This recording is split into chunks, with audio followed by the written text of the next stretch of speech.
One of the causes of unemployment in Kenya is corruption. Hey, corruption. Hapa Kenya ni kubribe tu.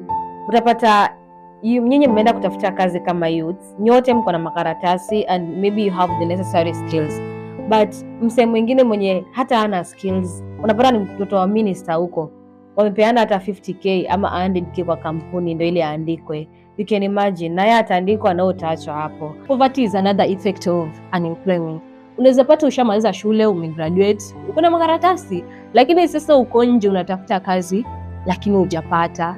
So you end up unapigia watu wakusaidia, wase wakusaidia, but hakuna mwenye anasikia kilio yako. So you end up kuwa maskini. Na the moment unakuwa maskini, kuna any otherwise. I think the first thing that young people they should do is to get skills. And that is the most difficult thing that they don't like.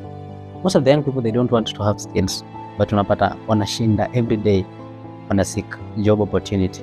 You know, most of the employers nowadays, they don't employ loyalties, they employ deliverance. Poverty in such a way that unapata huwezi enda shule.